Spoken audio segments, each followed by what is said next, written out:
Good evening, I should say, by now. We are almost at the end of day 2. Very exciting, I hope. A little bit tiring. It was a lot of content.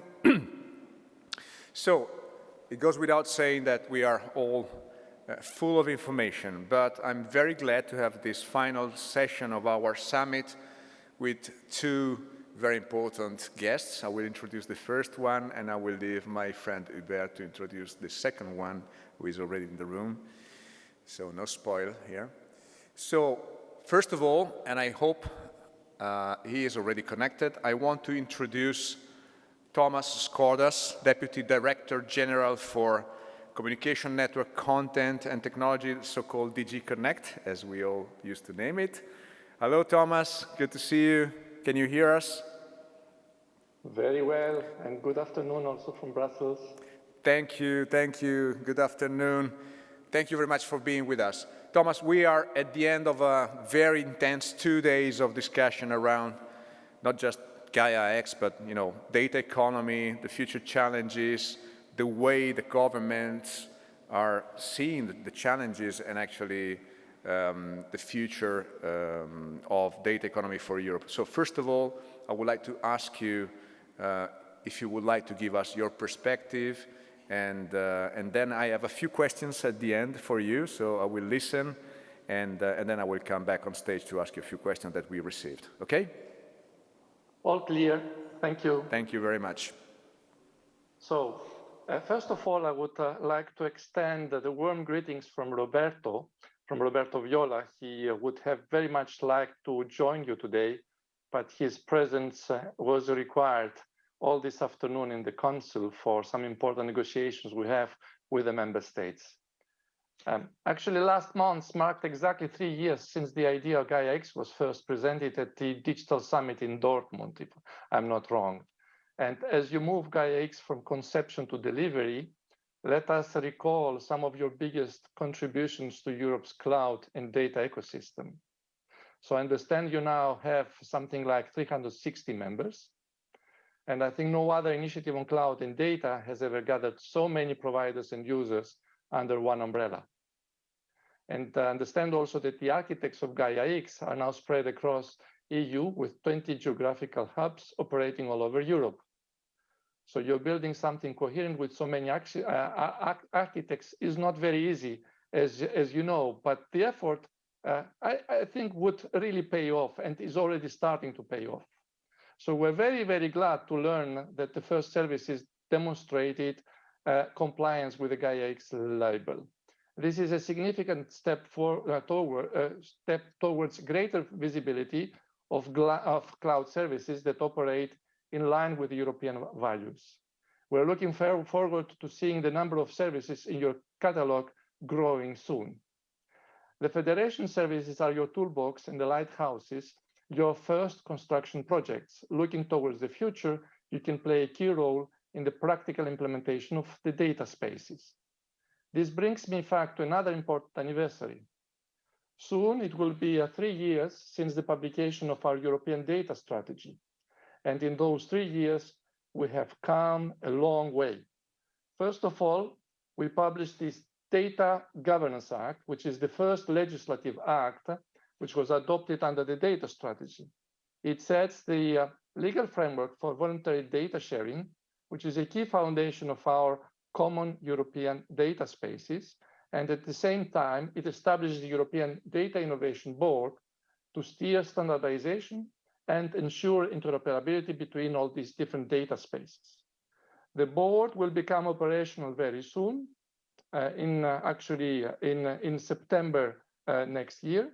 And as an important part of our stakeholder constituency, you will have, I'm pretty sure, the possibility to contribute a lot to its work. Now, the second legislative act that went under the data strategy is our proposal for a data act. We want to maximize the value of data for the economy and society.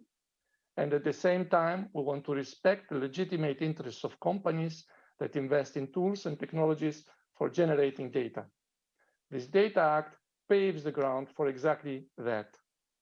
It will unlock the value of data generated by connected objects in Europe, which is one of the key areas for innovation in the coming decades, as you know perfectly well. And this Data Act will clarify also who can create value from this data and under which conditions. The improvements the Data Act will bring for the trustworthiness and the fairness of cloud services in Europe is another very important dimension of this act. A key innovation is the notion of open interoperability specifications. This makes pretty easier for industry to leave its mark on the practical implementation of cloud switching and interoperability of data services. Industrial partnerships like yours can contribute to the development of standards for interoperability in a way that is more flexible than the formal standardization procedures.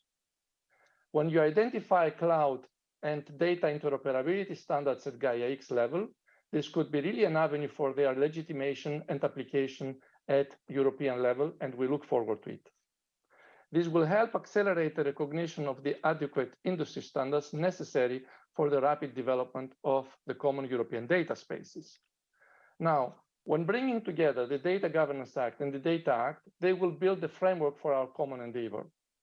The development of common European data spaces is this common endeavor. The data strategy which we announced some time ago, the creation actually foresees the creation of 10 specific strategic fields. And I'm happy to see that many of them intersect with your lighthouse projects. The goal is that all these data spaces, individual data spaces all together will form a genuine single market for data. We are moving towards this goal actually in two phases, as you probably have seen. In a very first phase, we're using the Digital Europe program to invest in a number of support actions. They will lay the foundations for the development of sectoral data spaces. And these support actions will aim at community building and preparatory work on interoperability and on governance. And some of them have already been kicked off, or they will be kicked off very, very shortly. Let me just mention here the Green Deal, the smart communities, mobility, manufacturing, agriculture, skills, and tourism. The Data Space Support Center, in which many of you are directly involved, comes really on top of it. And I'm really very glad to see a competent consortium that is now in charge of this initiative and that would address concrete implementation issues like guaranteeing interoperability when sharing data between different sectors. Soon after this first phase, we will build the second phase and we'll launch the second phase, which again will be built and will be supported through the Digital Europe program. There will support the real development of data spaces in line with common architectural requirements that would have been elaborated by the kind of support center that I mentioned before. And this is really where you see how smart regulation and data on investments at European level and private sector commitment coordinated by initiatives like yours can come together to deliver on our European ambition. To establish common European data spaces, we not only need a proper governance, but we also need the federation of all these different data spaces that will be scattered across Europe. And Gaia-X and its hubs are creating a very positive momentum around the major challenge of building sectoral data spaces and data interoperability. Concretely, we need common interoperability technology to overcome all this. This is why the Commission will procure a smart middleware platform as a common basis on which to build our common European data spaces. We should really see this middleware as a public good. It will guarantee interoperability among and different data spaces, and it will give architects the ability to federate both scattered data sets and the cloud infrastructure as such, on which all this will be stored and processed. This will help really unlock very important economies of scale. The Commission will procure this solution once and will make it available to everybody in an open source format. This approach will significantly lower the costs of entry for these new data spaces. So we are expecting that this procurement will be launched early next year, actually in the first quarter of 2023, and we aim for a minimum viable platform by the end of next year. In making all this smart middleware a reality, we need to capitalize on existing solutions and not reinvent really the wheel. Also, the procurement will follow the usual rules that we have, as these have been established in this Digital Europe program, and therefore applications will need to demonstrate that they are meeting the security requirements foreseen in this program. So I really would like to encourage here the relevant industry players to team up and to respond to this procurement opportunity, which lies at the heart of our common efforts to build all these European data spaces. And let me assure you here of the Commission's commitment. The Digital Europe Programming Work Program 2021 has devoted almost 400 million euros for actions that are reinforcing the EU's core artificial intelligence, cloud, and data capacities. And of course, we will continue to use the Digital Europe program to guarantee a maximum continuity in European investments in these data spaces. Subject to agreement with member states, we should be able to move towards deployment of all these several sectoral data spaces in the next 2 years. Once again, we see a lot of public and private organizations involved in making these data spaces a reality. If we do it right, the data spaces can become our European masterpiece. And I really would like to stress that, a masterpiece for everybody, for all your communities and for many others, and for many user communities that are really looking forward to cover all this. In this respect, it's also very, very important to look at maintaining our longer-term competitiveness in data and in computing infrastructures and technologies. In a few days from now, we'll very, very likely be in position to publish the new Horizon Europe work program for the next 2 years. The overall investment on digital is probably of the order of a little bit more than 1 billion euros. And certainly in this work program, you will find many, many topics that are of relevance, of direct relevance even to many of your players. For example, if I see it from the perspective of cloud to edge to IoT computing continuum, here we will be making substantial funds available for being able to make this computing continuum a reality. So already in the 21-22 work program of Horizon Europe, we have invested almost 170 million euros. And under the new work program, we plan to invest another 110 million euros, as I said, to come in the next 2 years. And of course, there will be a lot more that we will be proposing in this new work program that will permit to further advance our efforts and your competitiveness in AI, in privacy preserving technologies, or in quantum technologies. Now, 3 years ago, when the idea of Gaia-X was first born, and when we were drafting our data strategy, the cloud market was in a state of almost a perpetual growth. Today, this growth is slowing down a little bit. So if I'm not wrong, when we see the latest figures, we were at 30% on an annual basis. Now we are 24%. This is still a very strong performance given the today's problems and multiple and multifold, I would say, a crisis that we are facing. And in our 2030 digital compass, we have identified, as you know, that cloud and edge computing are key technologies that will shape Europe's digital decade. And we really had set ambitious goals, and we are really counting on those, and we are really accelerating our pace of development, both from a technology perspective, but also from an infrastructure perspective, to reach our ambitious targets. You know that by 2030, we've put an indicator there that 75% of the European companies should use the cloud, should use AI or big data. And this, irrespective of market trends, all these should still stand. And we will be working very closely with the players out there, and of course with the member states to making it happen. But in a changed market climate, the success of our digital decade relies very much upon our strong industry cooperation. And Gaia-X has been our partner from the very beginning, and I'm really looking forward to the continued contribution that you will make to Europe's cloud and data ecosystem. Thank you very much. So this is what I would like to say today. We look forward certainly to your next steps and to our next steps and to continuing our very fruitful cooperation. Thank you.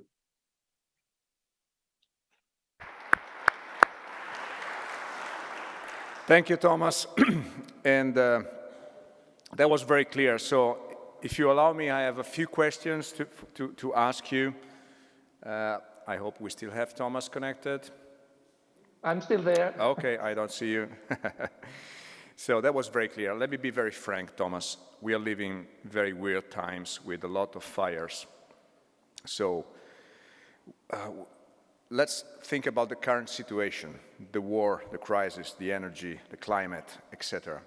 So the question is, how did DigiConnect sees the actual emergencies, the actual situation, and the challenges, including, of course, all we're talking about, data economy, digital sovereignty, but not only. So what are the key focus topics now for the European Commission? Thank you, Francesco. I think what I will tell you will not surprise you, since we are living all in the same world and we see the same trends, we see the same challenges, and I think also that to a very, very large extent, we see also the same kinds of solutions that we would like to put in place, and we are putting in place already. So I would say that a key challenge here, I will not talk about the war, I will not talk about all the rest that you know very, very well about the energy crisis and the rest. So these are all very clear, but there is one issue in digital which is super important, is we have seen actually these last 2-3 years, and now even more in the last few months, the critical role that digital has also to addressing some of these challenging issues that we have in front of us. Let me take a very concrete example. We started with the chips when we published the CHIPS Act last February, because we had lived a kind of a major shortage of chips, an indispensable component for for major products, but also for our digital transformation, both of the economy and also of the public sector. And we have seen that how much we are depending from a technology perspective on, I would say, technologies that come from elsewhere in Europe, and sometimes not always from like-minded countries.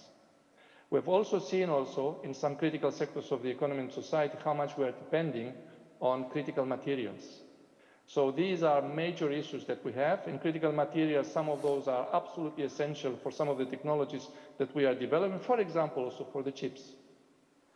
So this we started realizing, of course, even more on this critical reliance and dependence. And I think now it's a common belief here in Brussels and here in the decision-making quarters of Brussels that we need to reduce this critical dependence from many factors and from many perspectives.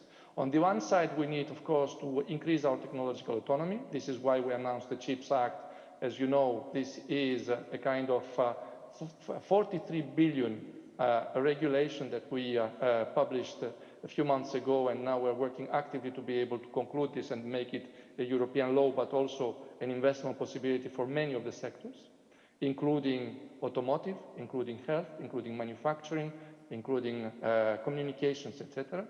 And on the other hand, we are working with like-minded countries to be able to strengthen our ability to address these kinds of crises when they come, both to understand what's coming, but also when they are there, what kind of solutions, partnering solutions, joint solutions can we put in place to address them.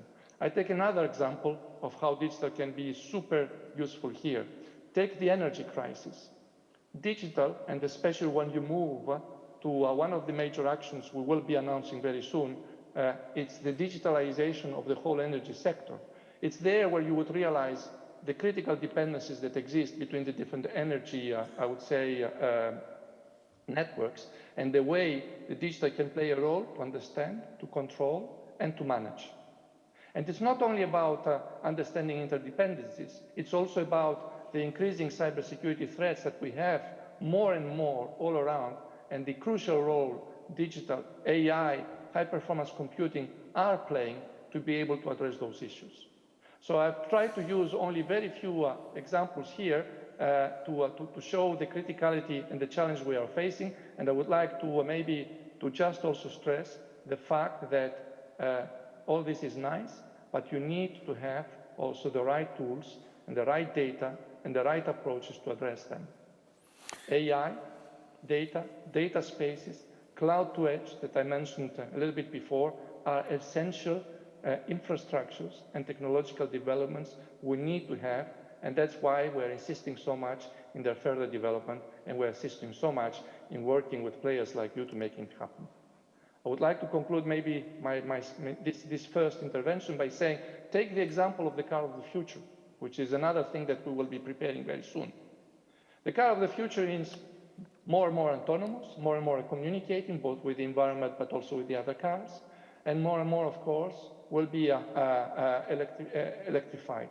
It means we need to have the possibility to have the processing capacity within the car and to have the capability of addressing all these huge data issues that will come in the car, both from the perspective of processing, but also from the perspective of communicating with other cars and communicating with the cloud.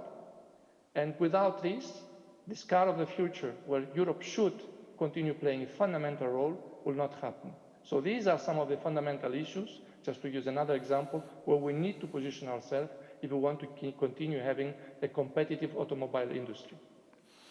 Thanks, Thomas. I think everybody here in the House agrees that there is no supply chain or value chain that is not going to be transformed into a digital value chain in order to survive and be sustainable and resilient. So I think we totally agree with your statements that we need to fight for these challenges, and taking into account digital sovereignty is one of the main achievements. Now, in terms of policies and legal frameworks, you already mentioned the CHIPS Act, and we know there's a lot of regulations. Is there any new or existing act that you can say is going to be relevant to address those challenges? And maybe I can condense also the last question so you can answer all of them. So what are the main tools in terms of policy, legal framework that you are planning to put in place to address those challenges? And what are the main instruments, programs, like the Digital Europe program, the IPSI, the Data Space Support Center that you know involves Gaia-X, the EDIC, simple and many other tools? Maybe you can tell us something about the new regulations and the new instruments that the European Commission is putting in place. I think, Francesco, you almost replied for me. So I'm well prepared. I see, yes.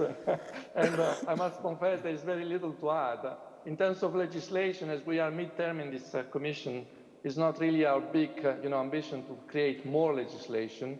Maybe a sector where we will go for more than what we've seen here, I mean, more from an AI data and DSA, DMA perspective is the perspective of cybersecurity, because you see all these new challenges that have been emerging for which most of we were not prepared, need also that we take different approaches than the ones we have built so far.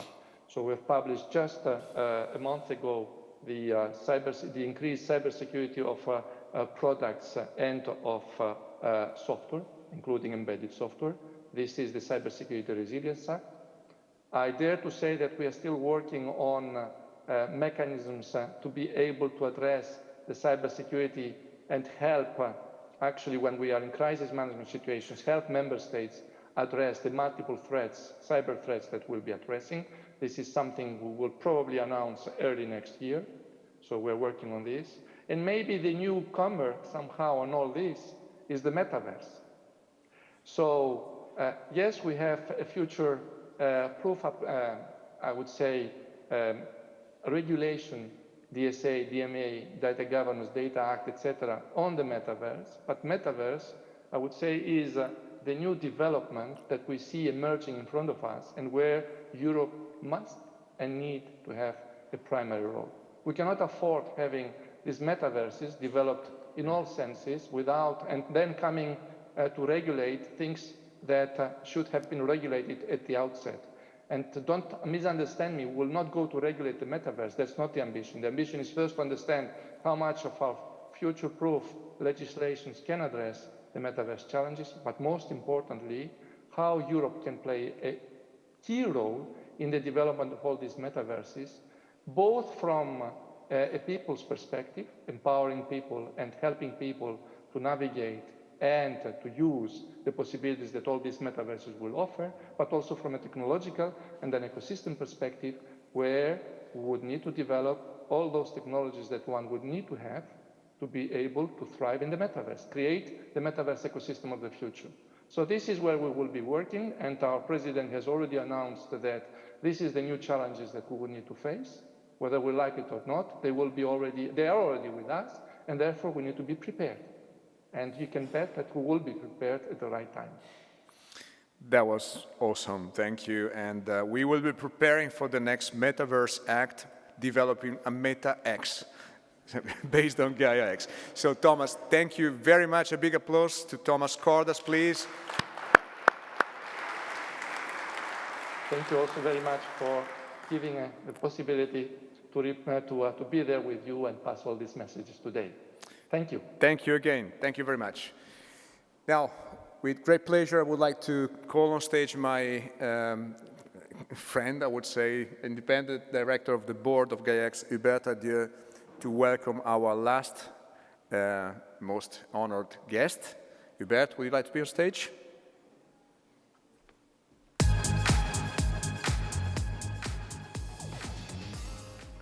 Thank you, Francisco, for nice words. So, as you know, we have been honored in November 2020. We have been honored again in November 2021 to welcome Minister Bruno Le Maire, who has always been a very strong supporter of Gaia-X. If you remember last year, he made almost a call every European enterprise companies should join Gaia-X. We have been informed well in advance by his cabinet that this time he was unable to make it, but I'm very honored to welcome Thomas Courbe. Thomas is a Director General for DGE, Director General for Enterprise, and I would say within the support of Bruno Le Maire, the one who was making things happening was Thomas Courbe, and I would like, before I hand over to him, to thank him for his support for Gaia-X France. Without Thomas, would not have been funded. Same thing for the French hub, and same thing also for the recent call for tender for data spaces. So Thomas, the floor is yours.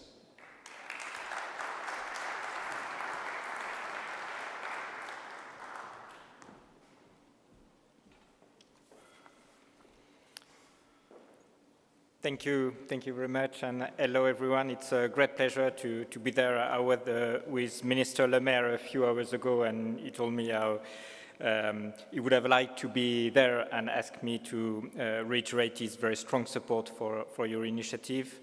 It's again a pleasure and an honor to conclude this summit. We all see that cloud is now the foundation on which our ability to produce and innovate is based, and this is why cloud policies and cloud services is a strong priority from the French government. I would like first to congratulate the AISBL Gaia-X for organizing this event, but also the national hubs, the stakeholders, be they public or private, and the implication of all these actors has enabled Gaia-X to go, as Thomas Cordas mentioned it, for a very simple, basic idea 3 years ago to a key player in the European data landscape in the space of 3 years. And indeed, in these 3 years, Thomas has mentioned that, but I would say that in a nutshell, in regard to cloud services, Gaia-X has really raised awareness on the business potential of cloud services, but also on sovereign aspects of this technology. Second, advocated for trustworthy framework, empowering users and promoting fair competition. And finally, and it is probably the most important point, demonstrated during this summit that this framework is tangible and can take into account the needs of the users. This initiative, we have seen it in these past 2 days, has encouraged the creation of many data space projects in many fields such as agriculture, mobility, energy, education, or tourism. And these achievements are obviously the result of a collective effort, but I would like to, in particular, thank SIGREF for its decisive role in managing the French hub of Gaia-X and working with all European hubs. As for future projects, I feel that Gaia-X will be judged in part in the coming years on its capacity to have up and running data space projects and in particular by the end of next year. In order to achieve this target, I feel Gaia-X will need to first focus on the objective of Gaia-X framework roadmap and also improve communication on this roadmap to attract new data space projects. And second, to focus on strengthening the links and support provided to these to the European hubs. To support all cloud services developments, as you know, we have developed an acceleration strategy on cloud services within the framework of our industrial plan France 2030, which our Prime Minister today celebrated the first anniversary. Regarding cloud services, we have 670 million euros in public funding to support French and European cloud offers, both performing and respecting our standards in terms of data protection. You know that we have developed a label in particular that guarantees customers a high level of protection, including from extraterritorial interference. Today, we have 27 innovative cloud services projects that have been funded through this acceleration strategy, and some of them are funded in a European framework with the IPCEI that you know we are leading alongside Germany and 12 member states participating. We feel it's a major achievement in developing a 5 billion euros industrial strategy in cloud services at the European level and organizing the value chain in cloud services in the European framework. It will, in particular, this IPCEI will allow us to finance, for example, digital twins for smart cities or a new cloud platform for public research players with advanced AI and high-performance computing functionalities. We will also, during this year and in France, in this framework of France 2030, fund many more projects, indeed in the field of cloud, but also cybersecurity, 5G, artificial intelligence, with the feeling that cloud is a part of a more comprehensive effort that we have to deal with to enable Europe to acquire its sovereignty on all critical digital technologies. This is clearly our goal for the coming years. And to support our digital companies, we want to also develop new actions towards startups that we specifically support through the French Tech Mission, towards financing needs, and we all know that late-stage financing remains a challenge for some of these startups, and I want to emphasize the result of the Scale Up Europe initiative we launched during and helped grow during the French presidency in the first half of this year that has allowed us to raise 3.5 billion euros that will be specifically dedicated among several development banks in Europe to finance scale-up stage C tickets of around 100 million euros.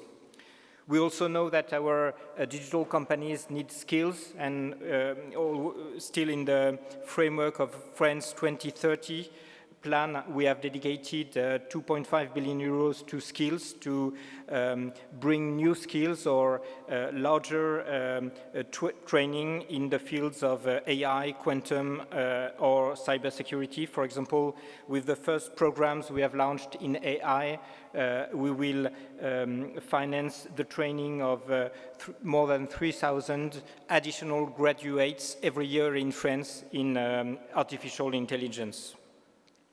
On the other side, we also need all companies, whatever their size, to appropriate the digital technologies. And this is why since 2018 we have developed a strategy to bring all the small companies, sometimes very small companies, to digital technologies. We have already financed 150,000 of these companies in the first step of digitalization, and we want to go further now with a new step of digitalization for SMEs to bring them the most advanced technologies in AI, in cybersecurity, but with adequate products that are adapted to their size and specific needs. In the coming year, we will take 5,500 SMEs to help them integrate either AI or cybersecurity tools all over the French territory. Thomas Cordas mentioned that all this industrial policy in the digital field also needs a coherent regulatory framework, and we will never say enough how DSA and DMA regulations that were adopted during the French presidency are historic milestones in the regulation of the digital world in Europe. You know well this regulation. My point is that if we want them to work, we will need businesses, all of you, to, as soon as they enter into force, to appropriate these regulations and to report illegal practices regarding these regulations to regulation authorities so that we can help you enforce their rights. It's a major issue now, a major challenge for us in the coming year. And this regulatory framework needs another step, a very important step, which is the Data Act that was also mentioned by Thomas, that is driven by Commissioner Thierry Breton, and that we fully support to implement ambitious rules on interoperability, on portability, which we think are really necessary to rebalance the market conditions for the cloud, and above all, to create trust, empower users by giving them control over their data. So to conclude, I would like to reiterate that we are very impressed by the work and progress of Gaia-X. We must all renew our commitments, our efforts, now that we have reached a very important milestone that was illustrated in this summit for the development of a strong and fair European data economy. And I look forward to seeing and hearing about your next contributions. Thank you very much.